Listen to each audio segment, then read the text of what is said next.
I'm very sorry if I randomly become a ghost. The curtains are closed, there's no difference in sun, I don't know why it's doing it.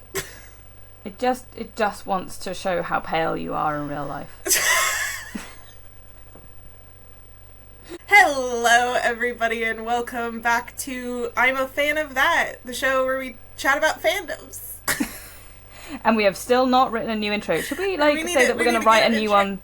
We're going to write a new one for the next season. We promise. We do have I think we have a season theme going on though, which is that so. Vivian makes Olly watch things. So far I have watched a lot of things, yes. Yes. And this one I really enjoyed. This one I like legitimately enjoyed. It was really good. Oh, so. I'm so thrilled. I'm not sure if I'm going to watch more of it because of reasons I will come to, but I did enjoy watching it. So, we are talking about Psych, which I've never seen. Any info about the show? I feel like I should have seen it. It's like one of those things that like was in the zeitgeist of my teens, and I never watched it. Some of my friends really liked it, but maybe it was just on a channel I couldn't get or something before. Maybe I don't know where it aired here, but in America it was on a channel called USA, which also had, like, Monk and... Oh my god, what are the other shows that USA had? I can't help with that, unfortunately. White Collar was on USA. Yeah. I guess it maybe having been on Channel 4, but I think the likelihood is it would have been on a cable channel, so I don't know. Yeah, probably. It's whatever, I guess, NBC would have owned here. Because... Let's face it, there's one thing that owns everything, and it'll be one of those. Yeah, exactly. But no, I did really enjoy it. It was like going in a time machine a little bit, I have to say, to the mid-noughties.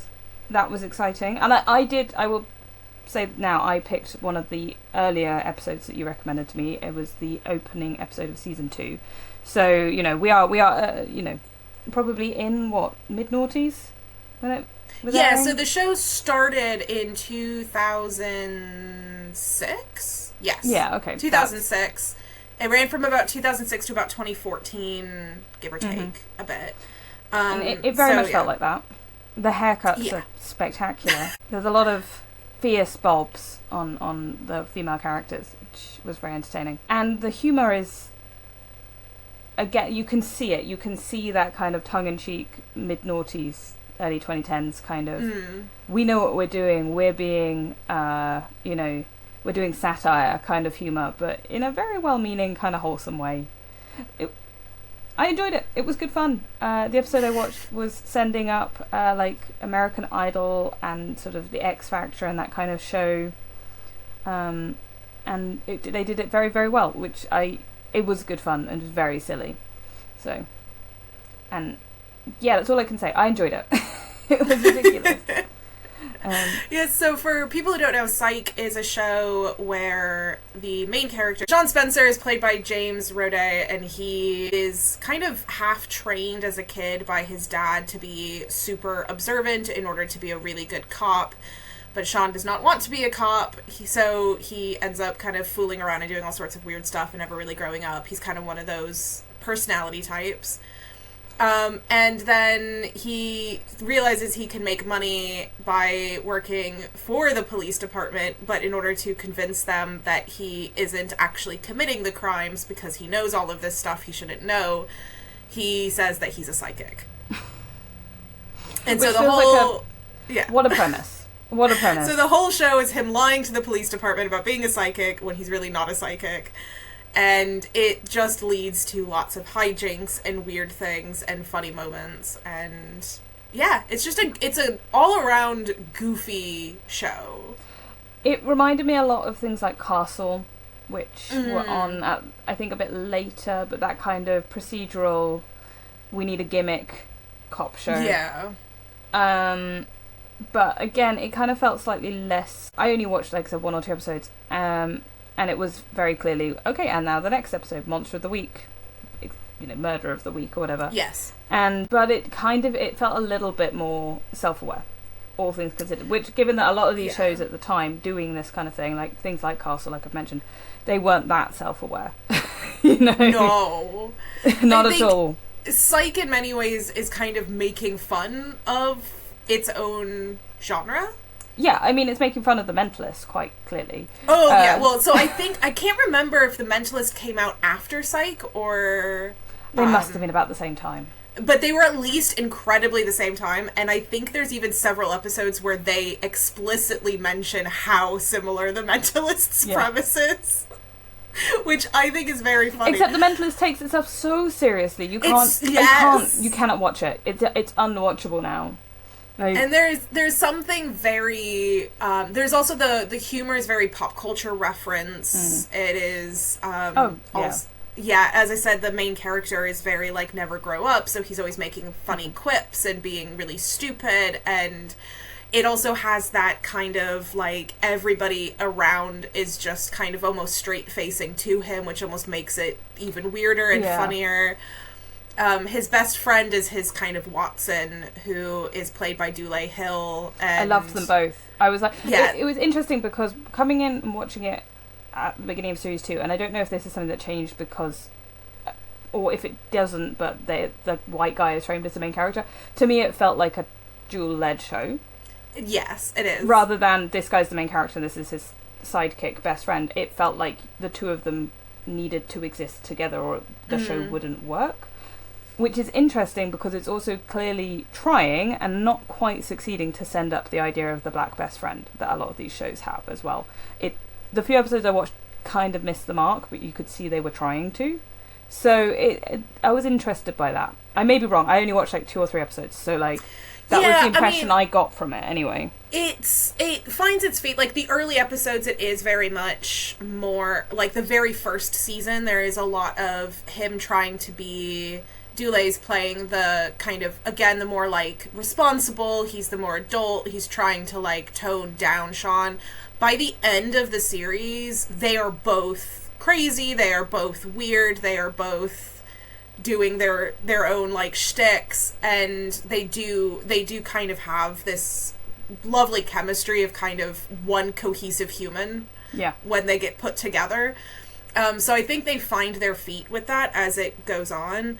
And they also, again, in the way that they make fun of the fact that they are in this specific genre, they also make fun of those kinds of tropes of, like, the black best friend and stuff. There's several, like, ongoing commentaries that the main character will make. So he'll be like, oh, Gus, don't be a, and then he'll fill in the blank with something like a soggy pancake or like a, something like that. And one of the ones that he did was, don't be the leading black role on a cable network show.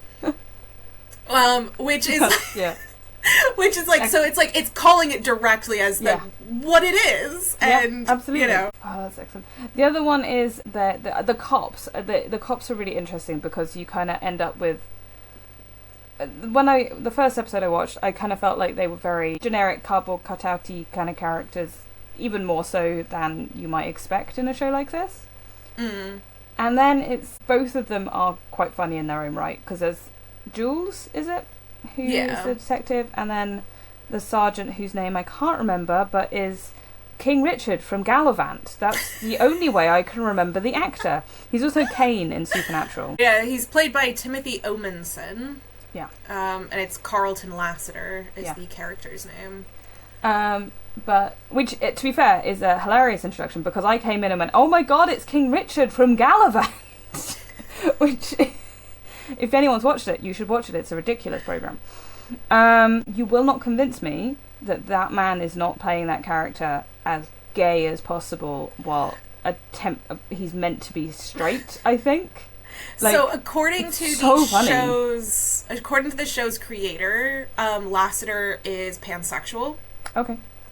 There is no show of this, like, on the actual thing. He ends up being with a woman. But I think there is, like you say, I think there's something... He feels like somebody playing a straight man rather than being a straight man. Yeah, I was just like, this is a very... Everything about the show was so self-aware in many ways, of, like, they understood that they were having the sort of, straight-laced, sort of ball-biter female cop, but then she also loves dance and, is actually a really fun character in her own right and very funny in her own right. And then, like, the kind of sidekick guy who hates the psychic, but at the same time he's actually kind of just a sweet, it was like they undermined all the characters, but in this way that felt really realistic, which was very strange given that the show itself is deeply unrealistic. It was like, what are you creating? I genuinely cannot. The only thing I could compare it to is sort of the way that when you go into Parks and Rec, like series 2, the characters kind of start really developing into real people and not just caricatures. Oh no, Vivian's ascending! I'm a ghost again! But it was the particular one that you told me to watch that I watched, which was the American Duo episode, which was a send-up of the X Factor. It sent me back. I'm not even joking. It sent me back in time to when all that was on TV was that kind of show, and it was genuinely incredibly self-aware, and then also really mean to Simon Cowell. Two things that I love. So, so they had Tim Curry playing essentially yeah. Well, we'll talk about the fandom in a second. I just wanted, in case people were curious, I gave Holly, I think 4 episodes to choose from. I kind of picked out 4 that I thought they would like. Because, again, they're episodic, so they don't, you don't have to watch the first episode to get into it. So I picked just 4 that I thought would be interesting. So I did the American Duos one, and my pitch was that it's a play off of American Idol X Factor. I did season 4, episode 1, Extradition, British Columbia, because it's got an art thief in it that is played by the guy who does Wesley in Princess Bride, which is just amazing. Which also, I'd like to point out, do you know what else? So that would have been, about 2009? Cary Elwes. Yeah. Cary Elwes. He'd also just made Saw. Because Cary Elwes is the main character in many of the Saw films, not Jigsaw. He's the one who gets locked in the room and cuts his foot off. And I think that's funny that he was doing both things at once. What a thing to be doing. What a wonderful world. Season 5, episode 12, Dual Spires, because it's a play off of Twin Peaks. I didn't know if you were a big Twin Peaks person, but I figured... I am. Of course I am. I figured that was one to go to if you are... Apparently it is just, I don't know Twin Peaks, but I watched it with my dad, and he knows Twin Peaks, and he was literally, every second there were 3 references. Just constantly giving references. And then the last one I did was season 6, episode 2, Last Night Gus, because that is the highest rated episode of the series altogether. Okay. So I need to go and watch the rest of the ones you sent me, because I essentially just let it play. After Fair. It is a very easy show to just have on and enjoy, because it's light, it's goofy, it's not very there's only a handful of serious episodes, and when they do get serious, they at least have those moments. So there's a serial killer saga that takes up a couple of the last episodes of a couple of series. They come back kind of thing. And those get really serious because Sean gets really serious in them. But the first time that Sean gets really serious, Gus starts being really goofy in order to try to, bring light and, help out Sean. So he's, trying to be Sean, which is really funny. You're convincing me to watch more of it. Because I said I wasn't going to, and my reasoning was that it feels very dated. Like I said, it literally was going back to that period in time. I get that. So, from my point of view, I was like, oh, this has been fun, but I don't know if I'm going to watch more of it because of the datedness of it, and will that get boring in what is a procedural, I can talk, cop show, essentially. But what I might do is just kind of skip around a bit and have a bit of fun. You can, and it's fine. There is, a general, in the way that these things do, there's, characters have certain relationships that develop and then fall apart, but it's pretty easy to pick up on, and it's not exactly complicated. They don't do the thing that all of these shows do, which is eventually the female lead and the male lead must become a couple. They do. Of course they do. Is it Endgame? They were the will they, sucks. Won't they for the whole thing. But it's my least favourite trope. For me, this show is very nostalgic. So I started watching it when it first came out in 2006. I watched the pilot episode when the pilot episode came out, which I have never done with shows. I don't normally catch on that fast, especially at a younger age when, you don't really have as much control.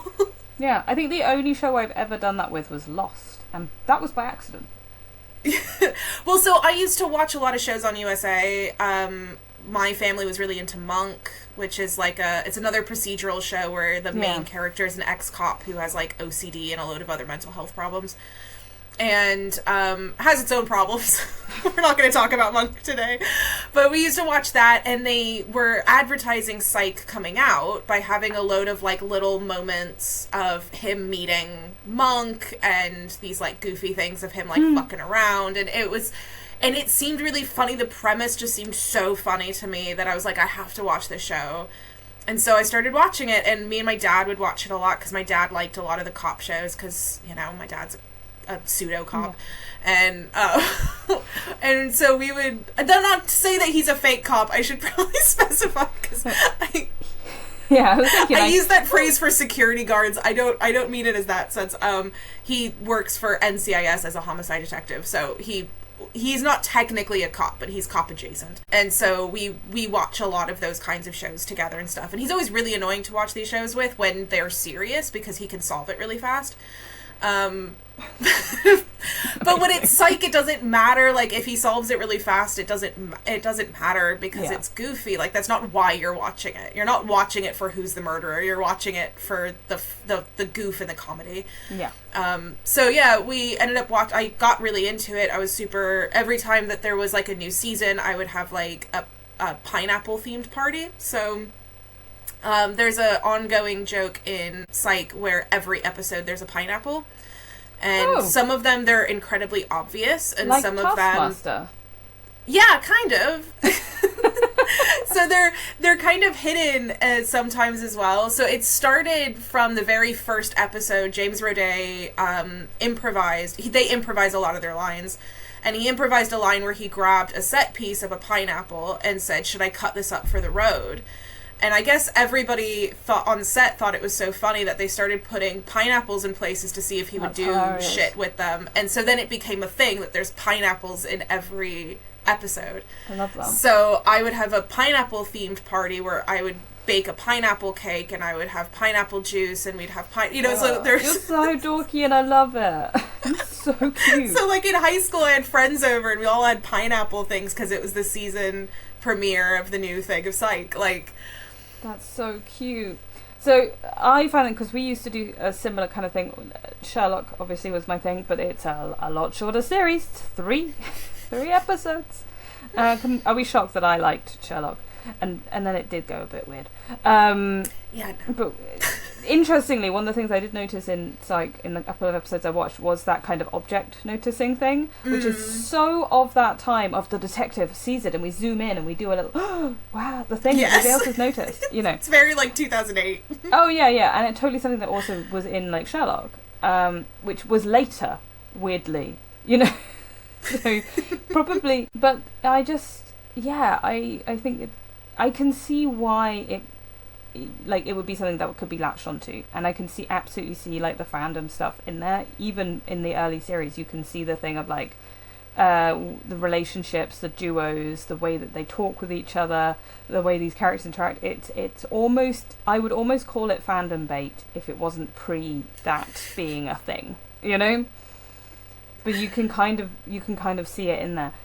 But then I kind of think procedural shows in general sort of lean into that. I think because of the nature of them, your kind of crime scene investigation shows, those kind of things, they have, particularly American ones, I think British ones are slightly different, they kind of give you all the building blocks of fandom space, because you have a cast of characters, you've got, people with different dynamics, all that kind of stuff. It's almost like an anime, almost like a shonen or shoujo anime with the kind of cast setup, which is quite interesting when you look at it like that and realise they're very similar kind of things. You can almost comparatively compare Sailor Moon to a sort of procedural cop show, the way it works, right? It's the same kind of monster of the week. It's the same thing as Buffy or any of those kinds of shows. Supernatural, which I've mentioned already. A lot of these shows which were kind of 90s, early noughties to mid-noughties. That's the formula. Monster of the Week, I mean, it still kind of is, but I think people have become very self-aware of, like, and TV executives are less likely to make more procedural shows that are this kind of obvious. The only ones I can think of are sort of, is it 911 Emergency or something? Or where they're firefighters. Oh, maybe. I don't know. But, like, there aren't that many big popular procedural shows anymore, whereas there was a period where it was everything. Everything was that kind of procedural kind of TV show of sort of Monster of the Week. And a lot of them kind of grow out of it, in inverted commas, that they become slightly more, you get the longer arcs and things and more kind of in-depth character analysis, but not all of them. It's just interesting. You kind of start to see a pattern as things... It's like they became like... It's like the idea of elevated horror, right? You see patterns of horror and then everyone was like, oh, we've been so like aware of all the horror tropes, now we have to change it. And so you get elevated horror because they're like, we're taking it seriously and we're talking about topics. And now everyone's like, can we have campy horror back, please? Because this is now boring. You know, it's kind of the same thing that you see these cycles of media types. And it was very interesting watching this, like I said, because it really hit me with that nostalgia thing of like, oh, all the shows were like this in the noughties. Yeah. All of them. And realising I haven't seen a show like that in ages. You know. Yeah, I don't know how much of it is because of the changing nature of also how we're watching shows. So when Psych was airing, you had to watch it at, 7 o'clock or whatever on a Thursday or whatever it was that it came on. You'd have to watch it at that time. And so if you missed it, you can't have like a load of plot develop because there's, 20 episodes for the season and you might miss one. And so it is very formulaic because you can come in and you can come out, and it's not really meant for binging. And I think that because I have binged Psych quite often because I go back and I rewatch it a lot, but it is almost kind of one of those things you can put on but then leave the room because of that.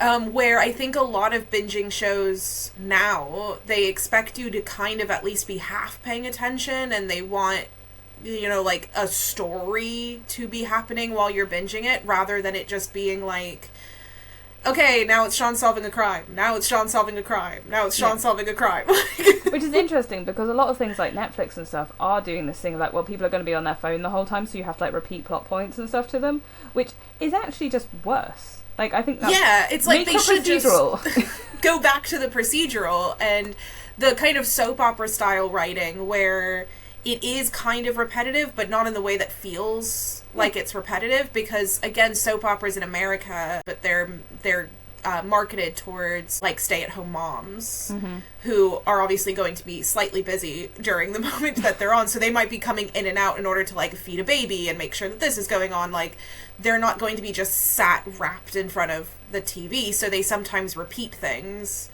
But when I did sit and just watch a soap opera, it never felt like they were repeating things. No. Whereas a lot of the time now with these shows, they do. Like, if you're watching them, not scrolling, they do feel like you're being told the same thing 3 or 4 times. And you're like, what?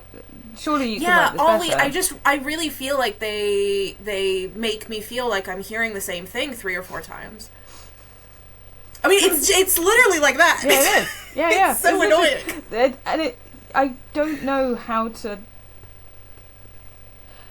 I don't know why they're not making more shows like this. Because, let's be honest, they're quite cheap. You have, 3 or 4 locations, and then that's it. You've got the same cast week in, week out. You're not going to be changing it up that much other than a guest star. They're not... It's a bit like soap operas, right? It's the same premise. They are cheap, easy TV to make, and I'm surprised, given that, things like Netflix and stuff are going, well, we're just writing for this audience who aren't paying attention, why they're not leaning into this, rather than...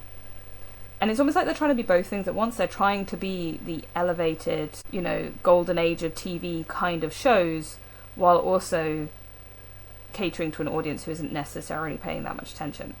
Which, just make more Psych, Yeah. Make more of this. Be self-aware. Make shows that are like, oh yeah, we know what we're doing. We know why you're watching. Let's have fun with it. People aren't stupid and they kind of enjoy that. Like, I could see a show like this really doing well now. because I think a lot of people would be like, oh yeah, that's cool, and I don't have to watch every episode. Particularly now that streaming services are bringing back the weekly watch. A lot of the shows are kind of doing that thing of, we are bringing out episodes weekly, so people are watching them weekly, even though some people will binge at the end. There is a certain level of, you know, wanting to be in on it so you don't get spoilers, and wanting to sit down and being able to go online and talk about it with people, all that kind of stuff it's becoming more of a thing again, rather than that I watched all of Stranger Things in one evening kind of attitude that people were having before. Like, I like that. I've been enjoying that. Widow's Bay, which I think I've talked about on here, I've certainly talked about it a lot with everybody else I know, has very much been doing that. It's very self-aware of what it's doing.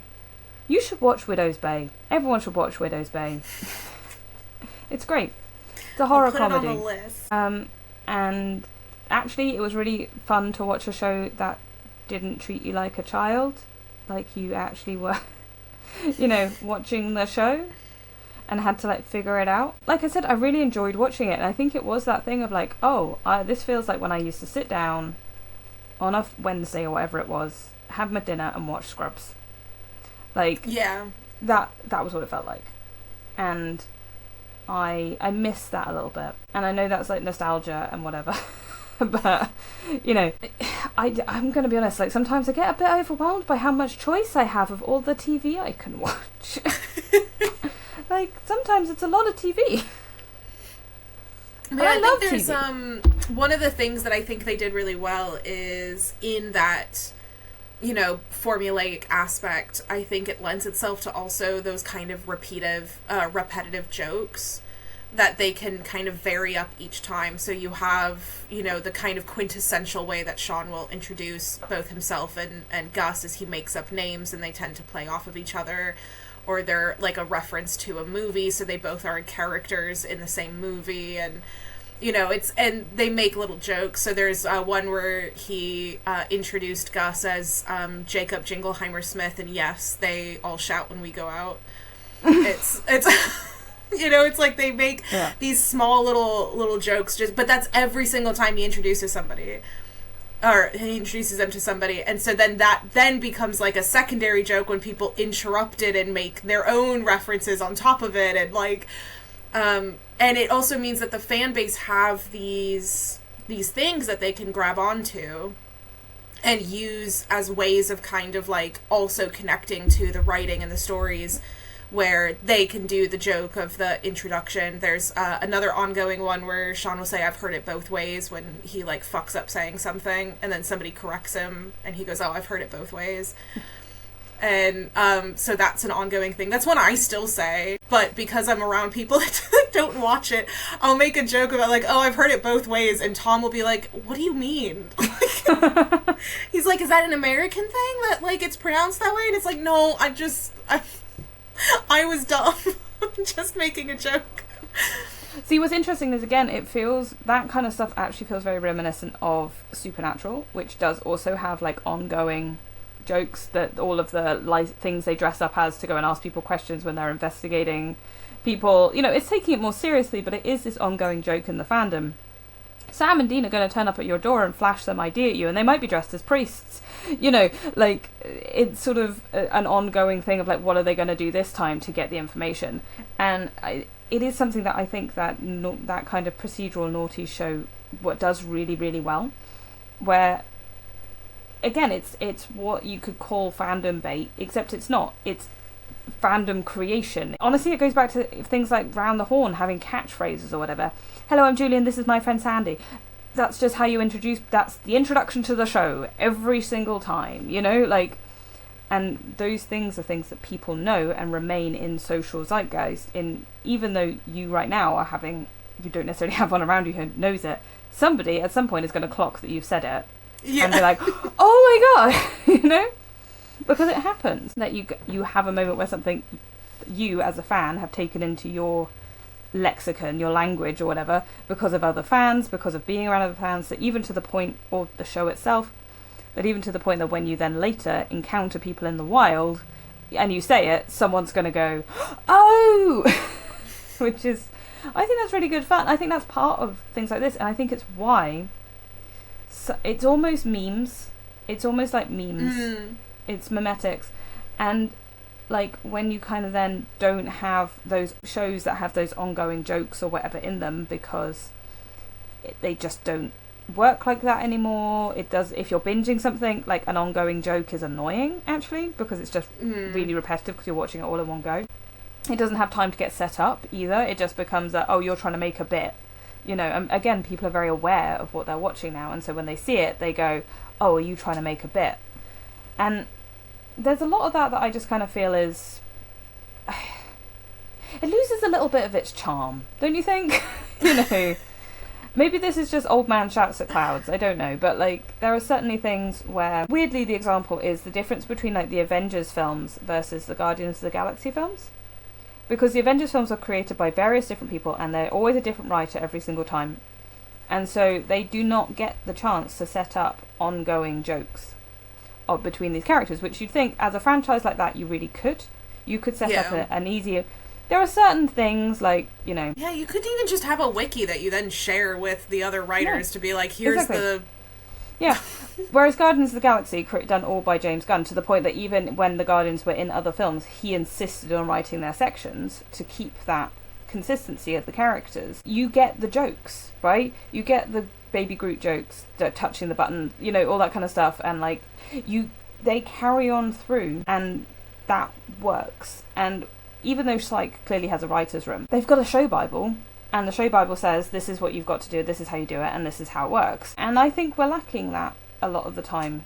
You know, again, I think the only show that I can think of that really manages that, maybe Ted Lasso, though it's not procedural, but Ted Lasso definitely gets the ongoing bits working very well because of the nature of the show. Again, it was a weekly show with a large cast. The new series comes out today. Sorry, exciting. And that tells everybody which day we recorded on. But yeah, I think maybe there is a space within TV watching, within media consumption, for media like this. Easy. Yeah. I mean, I think part of it also, I think there needs to be levels of trust and relationship between the writers and the actors. So I mentioned that James Roday improvised the line about the pineapple. He would improvise a lot. And this is quite common with, I think, good shows very early on when you get a good comedic actor where they improvise things and then the writers don't get mad about their thing being dropped or altered or changed. They instead pay attention to it and go, oh, that actually works really well. And then by the end, the writers are actually able to write in a way where James doesn't need to improvise because they're like matching what the vibe is. And there needs to be that, I think, really good relationship between the writers and the actors, which I don't know if you get on big, huge... No. Billionaire films, but you do on really tiny sets where there's like 20 people working on this show. The writer's there on set with handing them the script right before they go and perform. Like, it's, you get that, I think, a little bit which again may be the difference between the Guardians of the Galaxy and the Avengers, right? Is the Guardians of the Galaxy actually, despite having a massive budget, James Gunn is writing and directing it. And he is there with his small cast, because it is a relatively small cast in the nature of these things. Yeah. Working directly with them, with people who are comedic actors. You know, as much as I have a distaste for Chris Pratt, he did also improvise things for Star-Lord. He is defined as a comedic actor. But, you know what I mean? Like, it's interesting that you can see it blown up from this kind of show to that, and understand that you've got a similar similar type vibe. of... Yeah, but that so many things are like, yeah, no, we're not doing that. And you're like, why not? It's good and it sells. Do that. I think the relationship between Dule and James also is quite good, where they were able to improvise into this really tight relationship where I think if you don't have a good chemistry on set between those two, it all falls apart.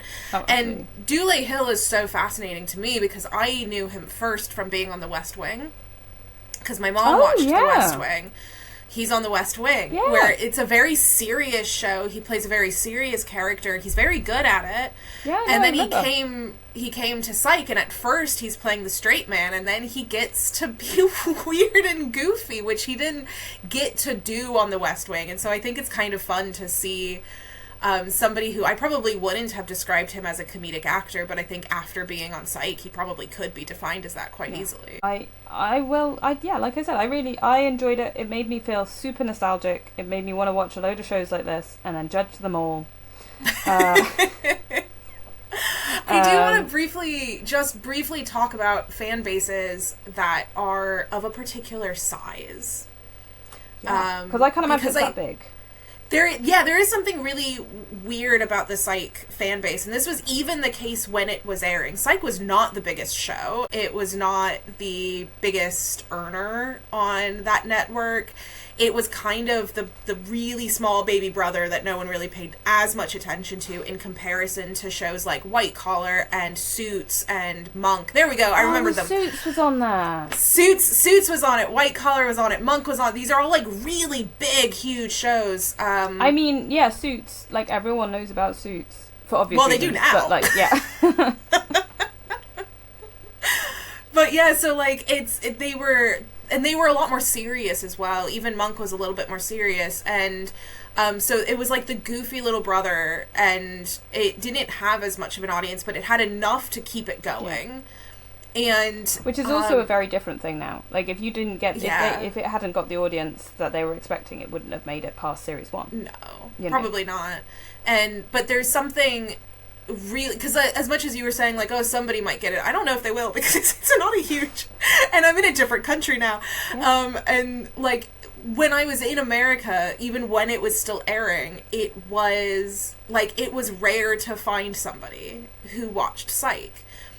And the fan base is really quite small for a massive show that was on for so long. And as I said, it wasn't huge, but it was huge enough to last, for, a good number of years. I think it was 2006 to about 2014. So it was almost, and then they had a couple of movies as like reunion-y type things that they did every so often. So, it ran for quite a long time. So it's not exactly a tiny show, but the fan base is not huge. It's not massive. It's not Star Wars. It's not Star Trek. It's incredibly tiny in comparison to these things. They're called psychos, by the way. Of course. But I think there is something really beautiful when you go and join the groups, and I don't, as you know, I don't do a lot of interaction with my own fan bases and stuff. My own fan bases? That makes it sound like I have fans. I mean... You do! I mean, I don't really partake with a lot of fans that are also fans of the things that I'm a fan of.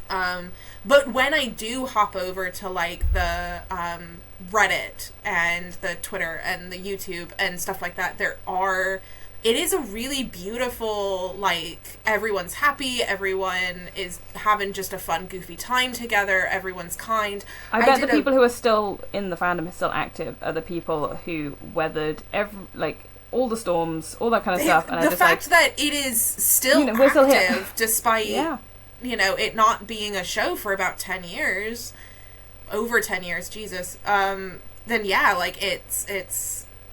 it's definitely, like, that's the committed thing. I did a video essay, I think last year some point on Psych and camp. I was talking about how they're the camp straight men is Psych.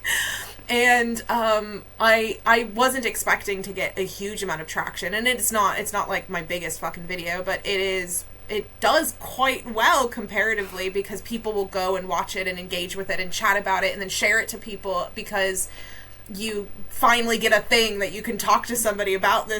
And I think that's really, there's just something really beautiful about fan bases. When there's no new media coming out for fandom, you either find that the fandom eventually dies, or you have it that any time that there's a new thing, whether it's an official thing or not, the fandom kind of resurges around it, and like, oh, hello, a thing, and kind of then goes back to what they were doing, talking to each other afterwards.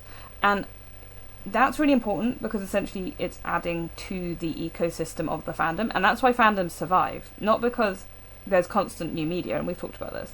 Like, not because there's a constant stream of new episodes of Psych. It's because there's a constant stream of fans talking to each other about the thing that they like, and they will find a new thing. And somebody else has made a video. Oh, look, there's a video. Let's share the video. You know, or oh, it got mentioned in this other TV show. Oh, that's really cool. People are talking about, you know, it. Yeah. It's like that people, and then also they're probably still creating fan art and fan fiction and meta essays. Like you said, you've done a video essay on it. Like, there's probably quite a lot of that still around. Mostly, I would imagine, because a fandom of this size is used to creating its own buzz. Like, if you're not a big fandom where there's constant new stuff all the time. So, Star Wars, not only is there constant new media, there's also constant new fan art. There's also, because there's so many fans, right? Yeah. And so, when you get a fandom like that, it's kind of easy to drop in and out of it because you're like, oh, there'll be something there. You know, I'm not really vibing with it right now, I'll come back. Whereas with something like Psych, if you have a small fandom, people get very, very excited when they see their thing. Because they're like, they get more excited seeing their little thing getting some love than they ever would over the 100 pieces of fan art that there are of Obi-Wan coming out each day. You know? Like, it's, you kind of go, oh yeah, nice, another piece of Star Wars art, cool. Whereas if you went, oh my god, this fandom I've not seen in 10 years or whatever, I absolutely love that show. Oh, brilliant. Oh, people are still talking about it, cool. And you get drawn back in, you know? And that, I think, is a really different type of fandom space and a different type of fandom experience. And it's why some things are a bit kind of more... They have a bit more longevity, I think, in them, even though they're a small fandom. Because people are just... Basically, people are really passionate. And they want to be passionate about their thing. I hope I'm making sense. You are. I'm so absurdly tired. Well, thank you for once again indulging me and getting to get to know one of my fandoms. I'm really happy. I think at some point I'm going to make you engage with one of my absurd things. I have yet to do this to you. And you're going to be like, why, Ollie? And I'm going to be like, I'm sorry. I just really love Star Wars Rebels, okay? No, I wouldn't make you do that. There's so much lore. So much lore. I can't remember if I've started. I can't remember. But I really enjoyed this. And like I said, I think I can absolutely see this being a show that I would put on while I was crafting, when I'm like in the midst of getting a costume finished. I think it could go in my list of, let's put on Psych, because I don't need to pay attention the entire time and it's funny. Which is absolutely perfect for the costume making, you know? And particularly when it's not something I've seen before, but I can kind of engage with because of that nostalgic thing, that's just perfect. I mean, I recently rewatched most of Buffy, and I've hit the point where, like, I'm kind of going, oh yeah, no, we're too close to the newer stuff, like the newer series, the ones I've done. Like, I don't need to watch these ones again. I've watched them recently, and by recently I mean like 15 years ago. But something new. I'm excited. That's gonna be. I'm gonna have a good time with my costume making that I definitely will have time to do in September, probably, maybe. Maybe. Who knows when I'll have time again. Oh, thank you guys for listening. I feel like I do need to apologise for quite how exhausted I have been in this episode. Some people probably know that I run part of the Fantasy Forest Festival, and we do 2 a year now, which means we're in that horrible midpoint between one ending and the next one starting, which is about 5 weeks worth of time. And so I'm just run ragged. So yes, thank you, Vivian, for letting me be a bit kind of and you guys, I hope it wasn't a bad listening experience. But also kind of Fantasy Forest. Yes, we were both in a bit of a weird state, you know. It's summer, man. So thank you so much for listening and continuing to support us, even though we are tired and broken by the heat wave. Remember to like, review, subscribe, all of that good stuff. You can now find us, well, you can always find us on Patreon. We've got a Patreon going. You can also find us on YouTube if you want to see our beautiful faces. Well, we're being really tired at the moment, but you can see them, which is exciting. See the exact moment when my brain kind of zones out for a second and goes, oh no, you can't fall asleep now. That kind of fun stuff. You can see my camera just deciding that I am going to be ascended to the heavens every so often. Very I don't important. know why. But yes, thank you so much for listening. We will be back soon in your ears, as ever. Goodbye! Bye!